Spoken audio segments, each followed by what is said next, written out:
Meeting मध्ये हा होतो. साहेब. तुम्ही नीट प्रेस बघितली तर आपल्या लक्षात येईल. अहो साहेब, मी तुमच्या सगळं कोणाच्याही तुमच्या विरोधात बोललेलो प्रेसला नाही. ऐका तुमच्या प्रेसला तिकडं 2 मिनिटं फक्त एक बडवे म्हणून बोलतो. आम्ही बीजेपीला मानणारे माणसं आहेत. बीजेपीला मतदान करतो पंढरपुरात आम्ही. आज काँग्रेसच्या काळात मंदिर ताब्यातनं आमचं काढून घेतलं. त्याच्यानंतर 2014 पासून आजपर्यंत आम्ही अक्षरशः आमच्या लोकांना भिकेला लावलं त्या काँग्रेसने, म्हणून आम्ही बीजेपीचा हात धरला. तर बीजेपी आमच्या डोंगरावर लाथा घालायला लागली. आणि तुम्हाला स्पष्ट सांगतो साहेब, बडव्यांचं ऐका बडव्यांचं नाव घ्यायचं अधिकार कोणालाच नाही. बडव्यांचा इतिहास खरंच तुम्ही एकदा माहिती करून घ्या. आज अफजल खान इथं स्वारी करून आला होता.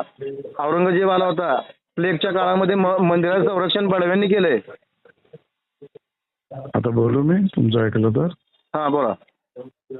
तुमचा गैरसमज होतोय. पूर्ण प्रेस बघितली तर गैरसमज होणार नाही. अहो पण बडवे नाव कशासाठी? आम्हाला त्रास होतो ना साहेब इथं. तुम्ही ऐकणार नसाल दादा तर कसं बोलणार? तुमचं ऐकलं की नाही मी? हा बोला. त्यामुळे तुमच्या त्रासाला मी समजून घेतो. तुमचा गैरसमज होता. मी बडव्यांच्या विरोधात बोललेलो नाही. नंबर 1 मी तेच तुम्हाला लिहून दिलंय. 2 मी जे बोललो ते राज ठाकरे पार्टी सोडताना तो बडव्यांवर बोलला आहे. कोण? राज ठाकरे. मान्य 100%. हा 2 3 मी त्यांना तुमच्यासारखंच राज ठाकरेंनी बडव्यांचा उल्लेख केलाय त्याचं क्रिटिसाइज करतोय, आलोचना करतोय. तुम्ही कुठल्या बडव्यांबद्दल बोला हा प्रश्न विचारतोय. काय झालं साहेब ऐका, आता तुम्ही ऐकूनच येत नाही. शांतपणे ऐकून घ्या मग तुम्ही बोला. ऐकतो मी. तुमचा हा समज आहे की मी बडव्यांच्या विरोधात बोललो. हे नाही. राज ठाकरे पक्ष सुरू करताना या माझ्या विठ्ठलाला बडव्यांपासून मुक्त करायचं असं म्हणाले. का म्हणाले? कोणाबद्दल बोलले? ते बडवे कोण हे राज ठाकरेंनी सांगा. आम्ही त्यांना प्रश्न विचारतोय. मी तुमची बाजू घेतोय. मी तुमच्या विरोधात नाही बोलत आहे. एवढंच मला म्हणायचं आहे. बोला. आता मी बोलू का साहेब तुम्हाला? बोला. बघा आम्ही आशिष शेलार साहेबांना खूप मानणारे माणसं आहेत. अरे मी आशिष शेलारच बोलतो. मी सारखे तुम्हाला SMS ला रिप्लाय केला. मी स्वतःच करतोय. तुमचा गैरसमज तिथेही करतोय. मी स्वतः करतो. आता मी मीटिंग मधून बाहेर आलो तेवढ्यासाठी. 2 मिनिटं फक्त माझं म्हणणं फक्त 2 सेकंद मला बोलू द्या फक्त.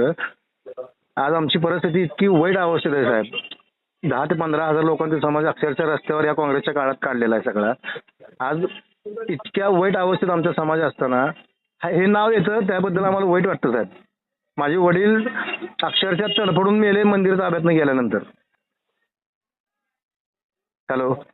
मी ऐकतोय. परत बोललो तर तुम्ही म्हणाल ऐकत नाही. बोला. हा माझे वडील तडफडून मेले 15 दिवसात. आज मंदिराचं संरक्षण हजारो वर्षापासून बडव्यांनी केलं. कट्टर हिंदुत्ववादी बडवे समाज आहे लक्षात ठेवा. आणि तो समाज कायम आजपर्यंत तुमच्याबरोबर आहे. ह्याच्या पुढेही तुमच्याबरोबर राहील. फक्त आमची एक तुम्हाला रिक्वेस्ट आहे की तुम्ही आमच्या बाजूने उभा राहा. तुम्ही आता मला बोलतो तुम्ही बोललात ते मान्य आहे मला की तुम्ही बडव्यांची बाजू घेऊन बोललात. आता मी बोलू साहेब? हा बोला.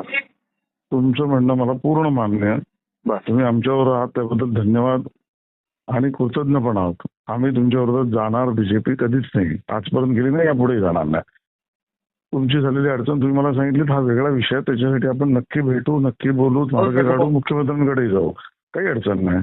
आता गैरसमजापुरतं मी तुम्हाला क्लॅरिफाय करतो की हा विषय तो नव्हता आणि मी असं बोललेलं नाही. बीजेपी असं बोलणार नाही. एवढंच क्लॅरिफाय केलं. तुम्ही क्लॅरिफाय करून घ्या. एवढंच माझी विनंती. आणि आम्ही तुमच्यावर आहोत. बस.